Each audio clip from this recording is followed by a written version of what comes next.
dropped it in a bucket, touchdown! Becker transition three, bang! He's bends it like Beckham. Are you kidding? Hello and welcome back for episode 50 of White Noise Sports with Tanner White. After today, we'll have 2 more episodes for season 1. Last week, the Steelers were trying to get rid of good quarterbacks for bad ones. Still not sure what that's all about. And there were 3 other very high-profile free agent quarterbacks, being Aaron Rodgers, Kirk Cousins, and Sam Darnold, that I tried to hypothetically place in the best spots for them. Then in MLB Glove Talk, we took on Mike Trout changing positions and Rafael Devers definitely not changing positions, or so he says. We ended off with the NBA's All-Star Weekend experienced, and the reviews were mixed at best. This week, well, I wish the NBA didn't have such a problem with stars getting injured, but it appears that it does. Joel Embiid, the 76ers center. You may have heard of him. Trust the process is probably the most famous phrase taken from sports, and it's now kind of adopted into every other context recently. Mr. 3 straight seasons over 30 points a game.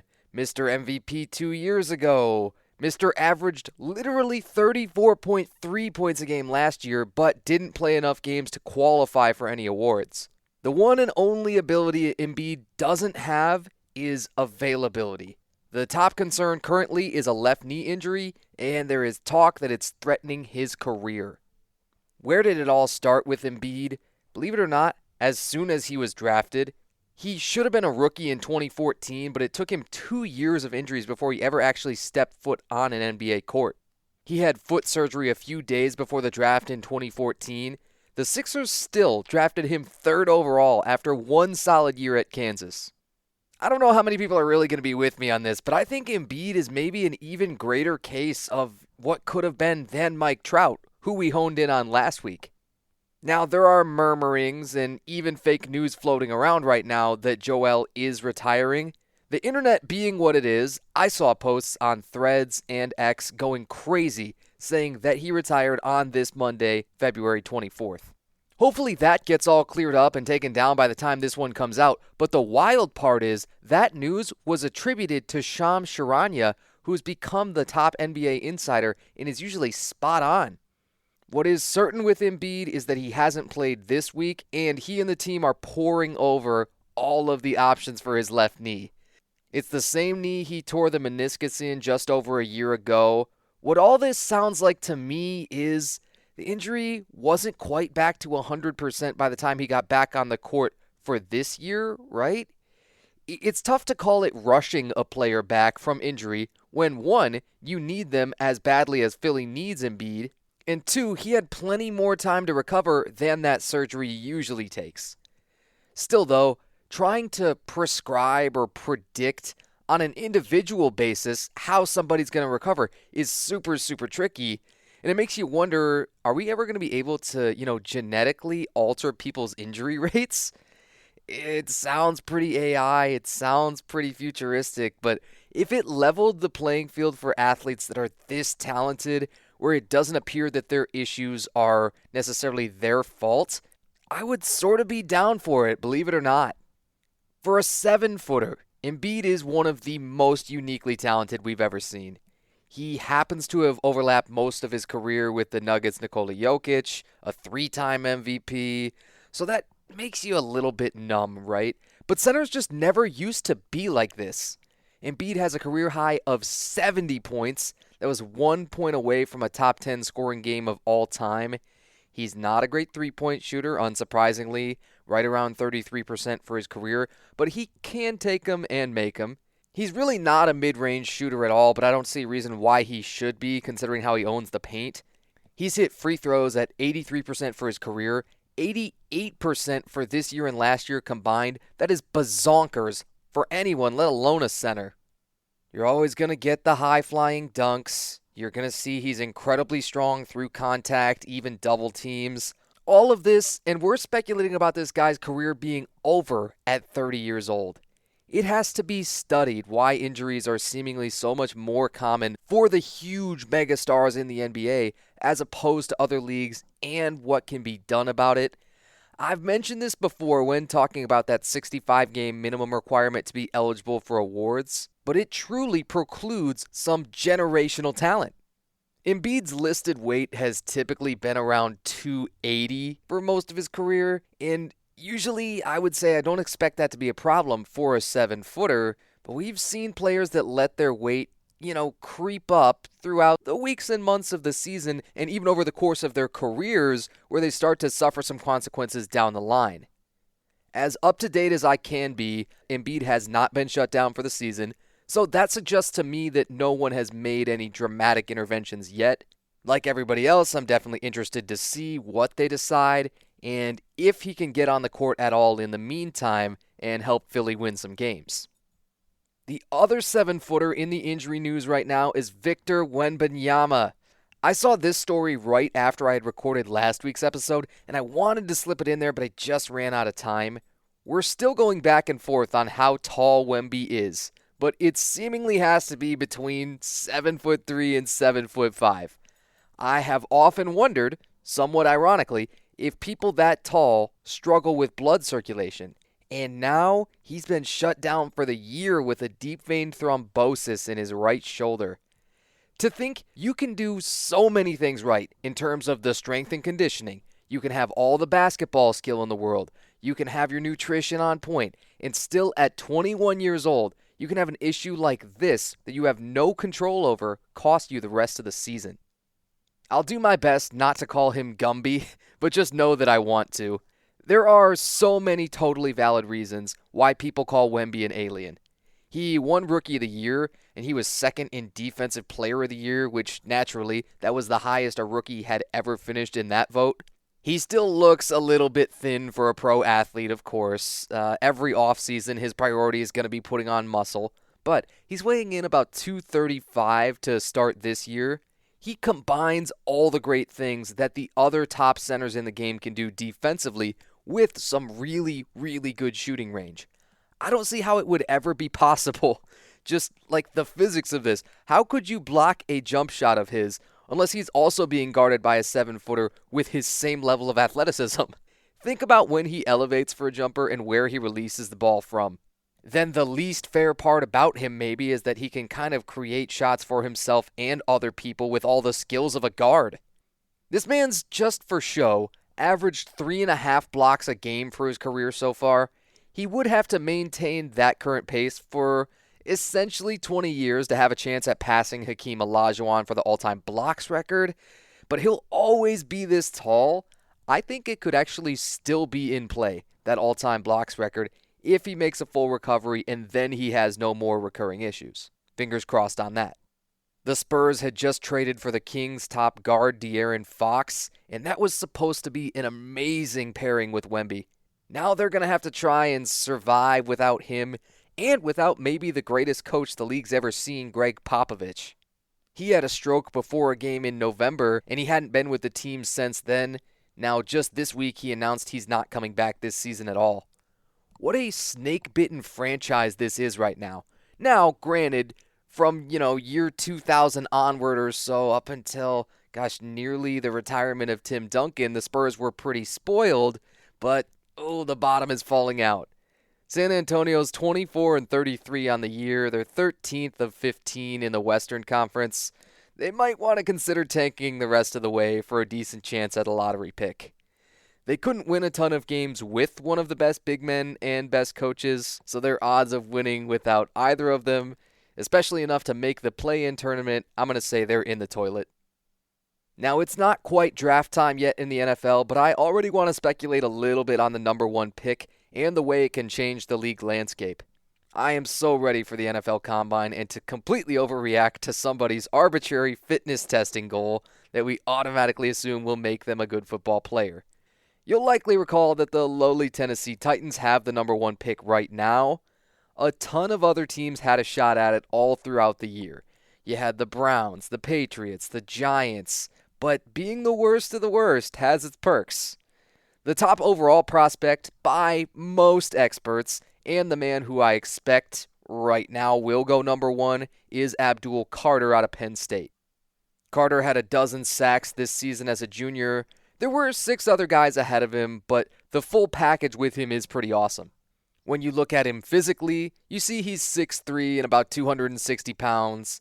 And because football fans are just sort of numb to size, you completely forget how big that is. He isn't going to have all of that interior rushing potential or the knockback in the run game probably of some of the larger defensive ends, even, Nick and Joey Bosa, but certainly your Aaron Donalds and Myles Garretts of the world. The model that he does fit, and this comparison is sort of tired and obvious, but it just makes so much sense, is that of the Cowboys' Micah Parsons. The most obvious comparison is, of course, they were incredibly productive edge rushers at Penn State. Where I think Abdul Carter could really shine even in year one, just like Micah Parsons did in Dallas, is in moving around, being the chess piece.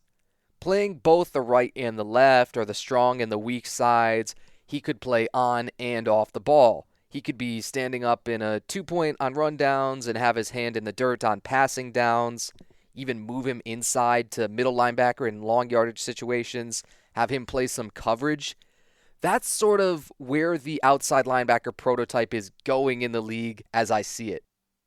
Carter's got some audacity to him too, which can be a good thing.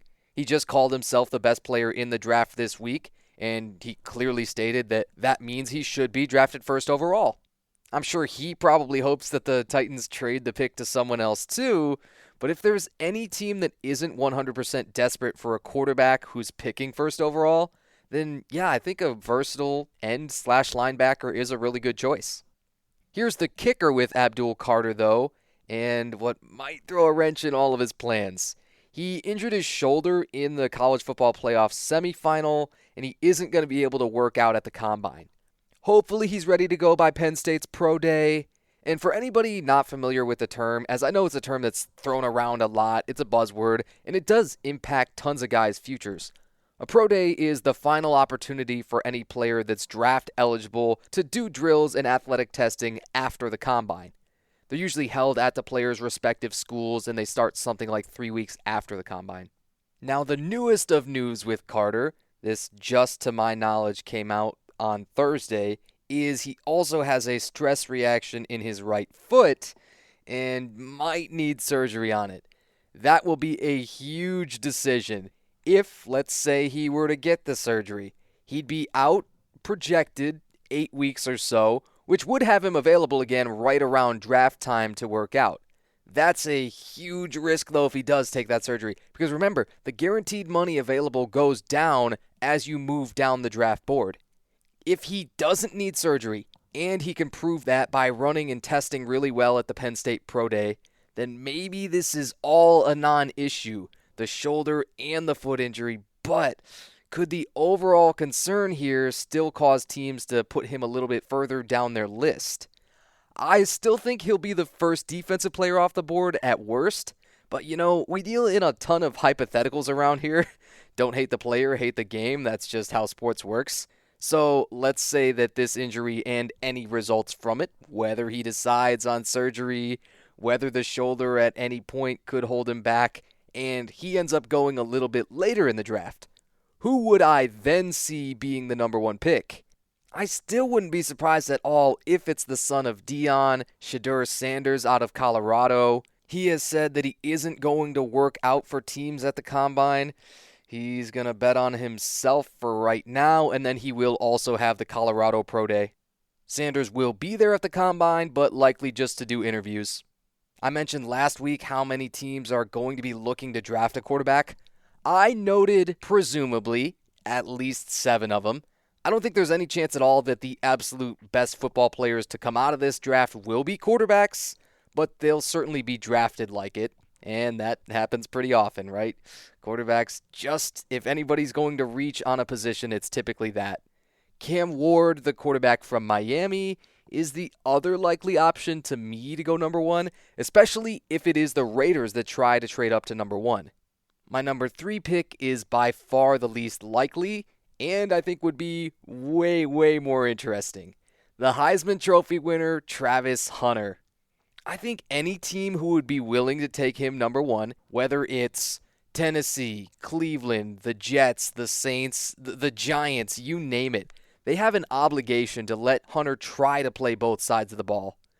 Doing that in college, it made him absurdly famous. It made him wildly rich, millions and millions of dollars in NIL money, and it gave him a ton of unique stats that nobody else has ever really put together.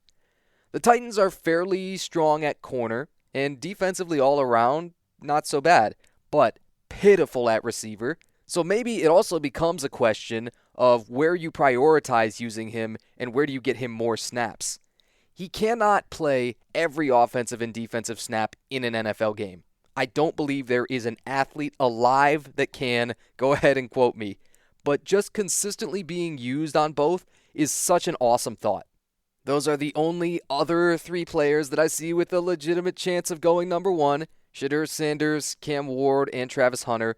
But even with his foot injury, I still think teams might treat Abdul Carter just like Joel Embiid, ironically, see the injury concerns, look past him, and keep him just as high on their draft board. The draft is going to be held in Green Bay, April 24th through the 26th, so we're down to just less than 2 months before we find out. I'm biased, as always, but if Green Bay draws half the crowd that Detroit did last year, I'd be shocked. Man, Detroit looked so good. I knew a lot of people that went and they said it was absolutely electric. I'd still love to go see a draft someday, especially if it were to ever come back to Detroit. Pipe dream? Maybe, but we'll see. More of a quick hit segment at the end here, and it's just about tight ends. Travis Kelce is officially coming back for year 13 in the league. He had played it very, very coy for the last, 3 weeks or so since the Super Bowl, but he's finally admitting it. Funny enough, Kelce apparently texted Pat McAfee during a taping of his show to break the news.